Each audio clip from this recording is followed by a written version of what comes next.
One of the hardest decisions you'll have to make when starting out in Tiny Tina's Wonderland is in regards to the class you'll be looking to pick for your main character. Now, there's 6 classes available in the game. They're all very different in regards to how they play. They actually all look really pretty awesome as well, so it is a difficult decision to make. So in this video, what I've done is I broke down each of the 6 different classes. We'll talk about their playstyle, we'll talk about some of the pros and cons, and we'll talk about why you should choose this particular class if you're looking for a certain playstyle. Now, one thing I will mention very quickly is the way the game works. There's a dual spec system in that you will eventually have access to 2 classes at the same time, but you will have to pick a primary class, and that class is locked in and cannot be changed at all. So that's why it's important you pick a class that you really want to have active all the time on your character. So let's dive in. We'll go through these in alphabetical order. So we'll start off with a breakdown of the Brrr-Zerker class first.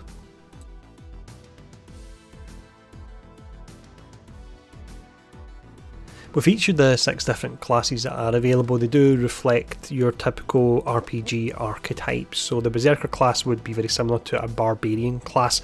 In other games, they can be specced into fast-paced melee combat, a build that would make use of the Frost status effect, or you can go for a more tanky setup on them. Now, they have a unique mechanic. This is their class feat. It's an enrage mechanic tied to the use of action skills. When you're using this, you add Frost to all your attacks. Frost will work in the respect that you'll slow enemies first with it. If you apply enough stacks, you'll then freeze them. Once they're frozen, the enemy will take an additional 300% melee damage, which is absolutely huge. You then have the action skills, of which there are 2 on each of the 6 different classes. What you've got here is very typical for a Barbarian style class. One of them is a spin to win ability, very much a standard for all Barbarians in RPG games. The second one is a gap closer, where you jump towards enemy. Again, a skill that's one that you see very often with Barbarians in RPG style games. This allows you to get up close and personal and start using your melee abilities. Passive wise, generally for all the heroes, they break into 3 different themes, because you have up to 3 different selections per tier you can actually choose. So with the Brrr-Zerker, the first route you could go down would be a melee and frost setup, and that gives you again that bonus of the 300% bonus damage when enemies are frozen. The second one would be around increasing numerous buffs. When you are enraged, you've got a ton of buffs, which you can actually double their effectiveness. And then the third one is adding survivability for players looking for a tanky setup. So why would you choose this particular class? If you're looking for a melee style class that can put out a lot of damage, has the spin to win setup, or if you're looking for perhaps a tanky bruiser style class, then this one would be perfect for you. Now, next, let's have a look at the Clawbringer.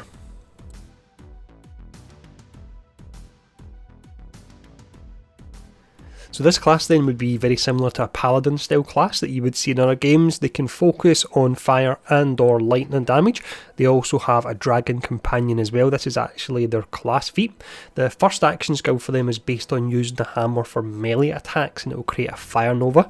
The second skill is using the hammer once again, but this time it's a ranged attack, and it allows you to create a lightning AoE, and you can call back the hammer as well. So if you're looking for a 4 style character, this is the one to go for. There are 3 distinct options that allow you to spec into different setups for this particular class. You've got fire, you've got lightning, or you've got buffing your companion. Now, with this particular class, the companion buffs are all specific to that. Some of the other characters we'll look at, they have companion buffs that are general buffs that apply to all companions, but with this class, the companion buffs are based on that particular companion they actually have, if that makes sense. Now, with this particular class, why would you choose this? I would say it's a flexible hero because it has got a mix of melee or ranged, it's got a mix of the different elements, and there is an option to spec a bit harder into the dragon companion side of things as well. Now, the next class we'll look at will be the Graveborn.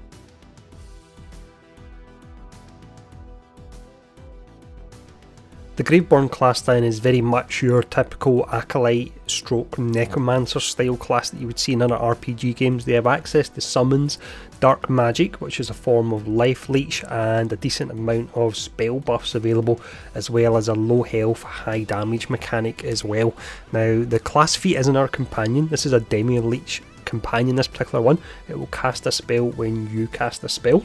The action skills, the first one is an ability that allows you to sacrifice health to deal dark magic damage. The second ability heals you to full, then rapidly drains your health, and of course, as I mentioned a moment ago, you've got a low health, high damage mechanic with this particular build. The passives lean into either buffing spells, buffing your companion, or buffing dark magic. Choose this build if you're looking for a high risk, high reward build, or one that can have a variety of different summons, because in this particular class you can actually get a Hydra that you can summon as well as one of your passives. So a companion build or a high risk, high reward build for this one. Then the next class is the Spellshot.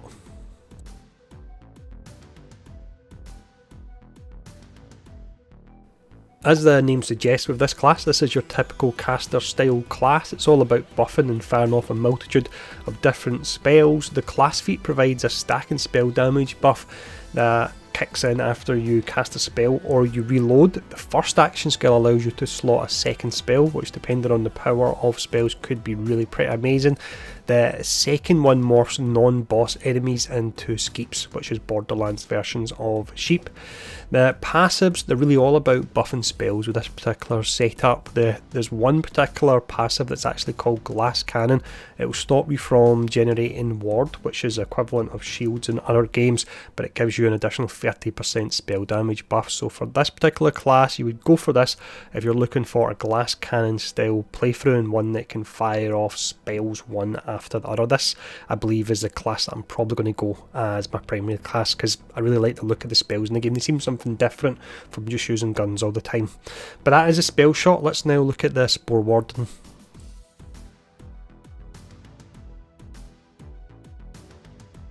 The Spore Warden then is your typical ranger style class. They've got access to a mushroom companion, and this differs from other companions that heroes have in the respect that it has a taunt, and you can also direct it to attack specific enemies as well. So this particular class, I feel for that reason, will be very good for solo play, because you have a companion that can do some tanking for you in place of teammates that would potentially do that.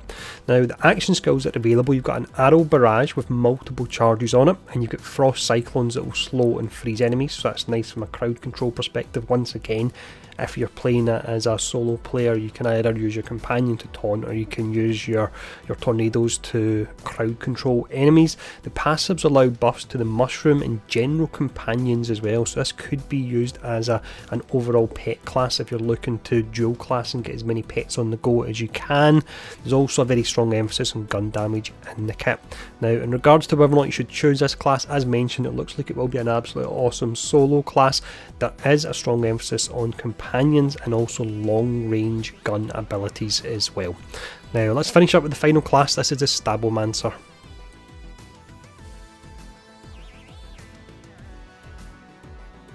So this is your typical assassin style class. There's high mobility and access to various different melee and crit buffs through their kit. The class feat is exceptionally simple. It simply raises your crit hit chance. That's it. The action skills too you've got available, of course. The first one is a spinning melee style ghost blade, and the second one is ability to turn invisible and have all your hits while you're invisible be crits, which is really pretty amazing. Passives are all about adding mobility for either survivability, buffing your crit chance or crit damage, and finally buffing your melee attacks as well. Overall, I feel like this is a support class that you add on to your existing classes to bump up the damage numbers on them, rather than a class that you would pick as your primary class. So that is all 6 classes covered. Let me know in the comments below which class you're looking to pick. Let me know if this video has actually helped and it's informed you in regards to the decision in regards to the class that you will actually be picking. Once again, I reckon I'll probably go for the Spellshot. But yeah, as always, I hope the video's been helpful. Thanks for tuning in. Stay safe. I'll see you all again soon.